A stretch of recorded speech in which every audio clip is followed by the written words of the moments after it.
Shalom, selamat bertemu kembali hari ini. Puji Tuhan, kita masih diberi kesempatan kembali belajar hari ini. Walaupun masih belajar dari rumah, Ibu doakan semoga kita semua selalu sehat dan juga selalu bersemangat mengikuti pembelajaran ini. Oh ya, jangan lupa untuk terus mendukung channel ini dengan cara subscribe dan like videonya. Dan bagi yang sudah subscribe, terima kasih. Dan yang belum, ayo subscribe dulu. Terima kasih. Pelajaran kita hari ini adalah Pendidikan Agama Kristen dan Budi Pekerti untuk kelas 8.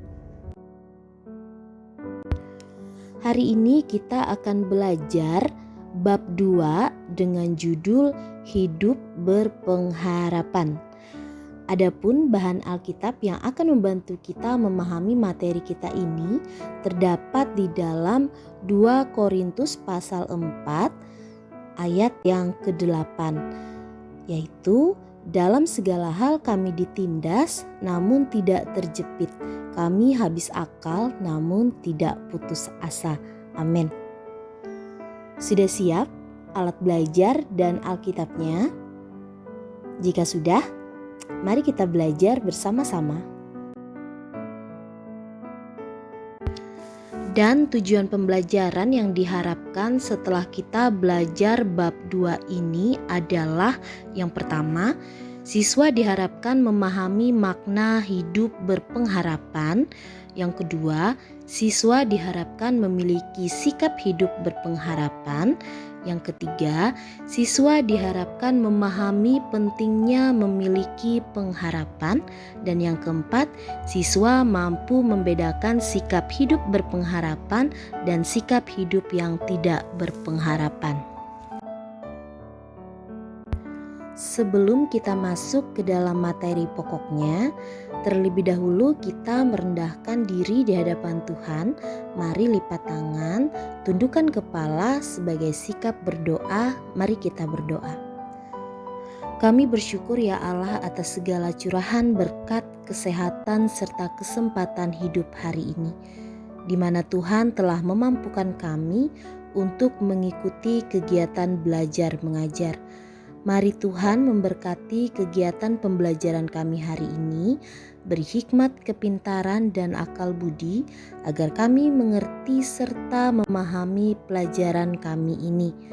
Kami menyerahkan segala aktivitas kami hanya dalam perlindungan Tuhan. Terima kasih Tuhan. Amin. Untuk memahami makna dari hidup berpengharapan, kita akan membaca dan menyimak cerita berikut. Di kota Tagaste, Afrika Utara, tinggallah keluarga dengan 3 orang anak. Sang ibu bernama Monica. Ia adalah seorang Kristen yang taat.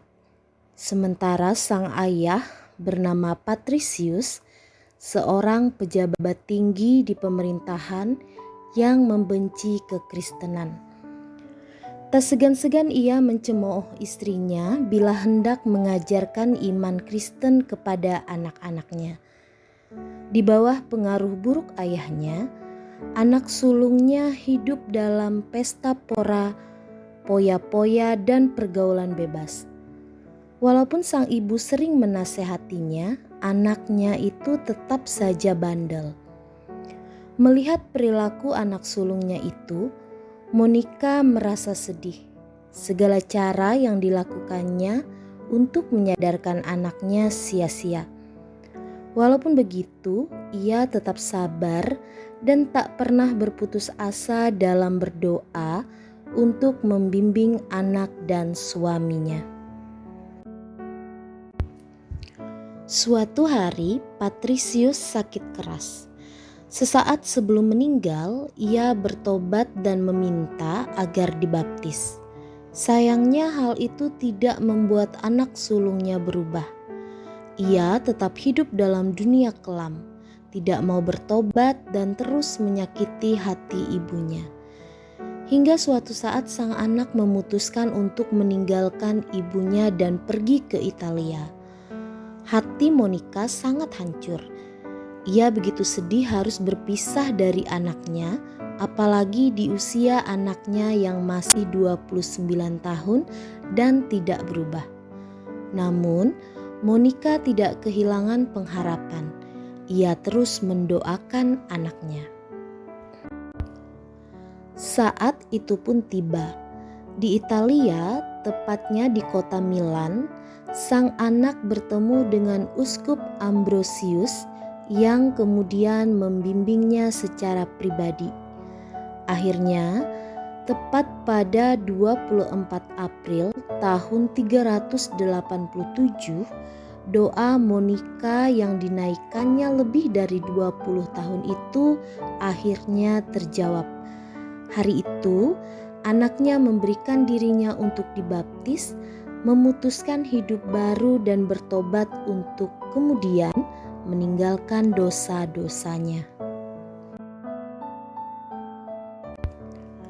7 bulan kemudian, sang anak kembali ke Afrika Utara dan menjadi uskup di Hippo pada usia 41 tahun. Sang anak adalah Agustinus, yang kemudian dikenal sebagai seorang bapa gereja yang disegani dan dihormati. Seseorang yang kemudian berpengaruh dalam sejarah gereja. Terima kasih kepada Ibu Monica yang tidak pernah kehilangan pengharapan dan tidak sekalipun putus asa untuk mendoakan anaknya.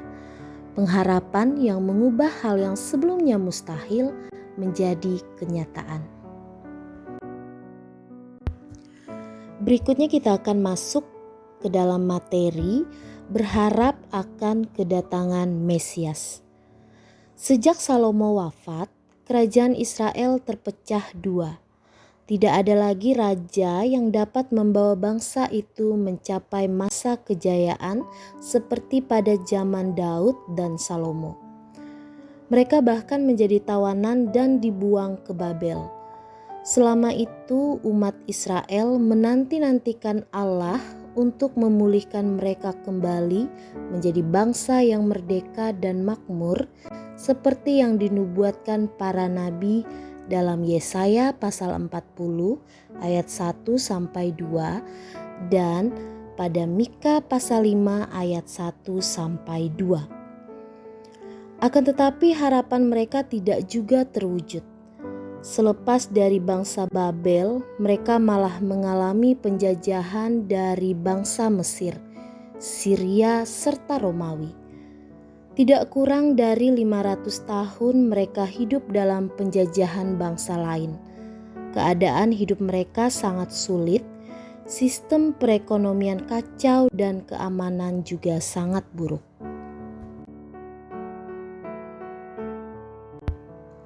Dalam keadaan demikian, umat Israel terbagi menjadi dua kelompok. Kelompok pertama adalah mereka yang sudah kehilangan harapan dan kepercayaan terhadap janji Allah. Sedangkan kelompok kedua adalah mereka yang masih percaya pada janji Allah dan tetap berpengharapan akan datangnya Mesias yang akan membebaskan mereka dari tangan penjajah. Bagi bangsa Yahudi, Mesias adalah tokoh yang dinanti-nantikan sebagai penyelamat bangsa Yahudi yang akan membawa kebebasan. Bagi mereka, kedatangan Mesias akan terjadi pada waktu yang tidak terlalu lama. Dalam kelompok kedua, ada seorang yang bernama Simeon. Lukas menyebut Simeon sebagai seorang yang benar dan saleh yang menantikan penghiburan bagi Israel. Ia dengan setia beribadah, berdoa dan melayani Tuhan. Ia percaya bahwa Allah akan memenuhi janjinya. Tentu tidak mudah bagi Simeon untuk mempertahankan keyakinannya itu, apalagi di tengah ketidakjelasan nasib bangsanya. Juga keadaan fisiknya yang semakin menurun karena lanjut usia. Akan tetapi ia tetap berpengharapan. Ia tetap teguh meyakini bahwa ia akan melihat Sang Mesias yang ditunggu-tunggu itu. Pengharapan Simeon tidak sia-sia. Suatu hari Roh Kudus menggerakkan hatinya untuk datang ke Bait Suci.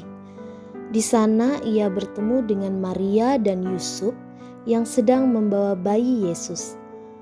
Begitu melihat bayi Yesus, Simeon segera menggendongnya sambil memuji Allah. Ia pun berseru, "Sekarang biarkan hamba-Mu ini pergi dengan damai sejahtera sesuai dengan firman-Mu. Sebab mataku telah melihat keselamatan yang daripadamu, yang telah Engkau sediakan di hadapan segala bangsa, yaitu terang yang menjadi pernyataan bagi bangsa-bangsa lain dan menjadi kemuliaan bagi umat-Mu Israel." Pujian ini adalah ungkapan sukacita Simeon bahwa ia boleh mengalami bagaimana janji Allah digenapi, bukan hanya bagi dirinya, tetapi juga bagi seluruh bangsa Israel. Pentingnya memiliki pengharapan. Dari Simeon kita belajar bahwa penting sekali untuk hidup berpengharapan, tidak berputus asa, bahkan sebaliknya berpegang teguh pada keyakinan akan janji Allah. Pengharapan akan membuat kita mampu bertahan dalam situasi yang sulit sekalipun. Seseorang yang memiliki pengharapan akan selalu tabah dan sabar.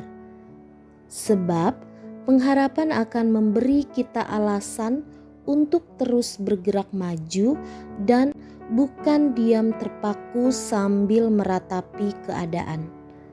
Pengharapan seumpama motor yang menggerakkan roda hidup kita melewati jalanan terjal dan berliku. Kisah Simeon adalah contoh betapa pengharapan yang dipegang teguh tidak akan sia-sia. Begitu juga kisah Monica, ibu dari Agustinus. Pengharapan mereka menjadi kenyataan. Bayangkan kalau mereka berputus asa, menyerah, dan tidak mau bertekun lagi. Simeon mungkin tidak akan pernah bertemu bayi Yesus. Monica juga tidak akan pernah melihat Agustinus bertobat, apalagi menjadi salah satu tokoh penting dalam sejarah gereja. Bila sekarang hidupmu sedang mengalami bermacam masalah dan kesulitan, entah itu di rumah atau di sekolah, janganlah berputus asa. Tetap berpegang teguh pada pengharapan bahwa semua masalah dan kesulitan itu pada saatnya akan berlalu. Kehidupan yang lebih baik di masa depan akan kamu alami. Dengan demikian, kamu akan terus didorong untuk tetap berusaha dan berdoa, seperti yang dialami oleh Paulus. Dalam segala hal kami ditindas namun tidak terjepit. Kami habis akal namun tidak putus asa. Dalam 2 Korintus pasal 4 ayat 8. Dalam segala keadaan sulit yang kita hadapi, jangan pernah berputus asa. Berpegang teguh pada pengharapan. Bertekun dalam doa dan jangan pernah berhenti berusaha. Lakukan yang terbaik yang dapat kita lakukan, selebihnya kita serahkan kepada Tuhan. Tuhan tahu yang terbaik untuk kita dan Dia tidak pernah mengecewakan. Setelah kita menyimak cerita mengenai makna hidup berpengharapan serta materi pentingnya untuk memiliki pengharapan pada slide-slide sebelumnya, selanjutnya pada slide ini dan slide berikutnya berisi penugasan siswa. Silahkan dikerjakan pada lembar kerja dan dikumpulkan sesuai dengan instruksi.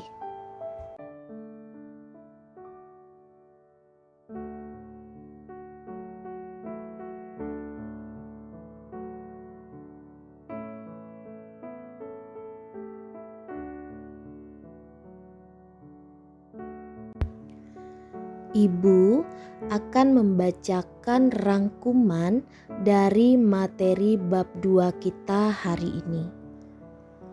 Pengharapan adalah keyakinan bahwa pada saatnya hal-hal baik akan terjadi cepat atau lambat.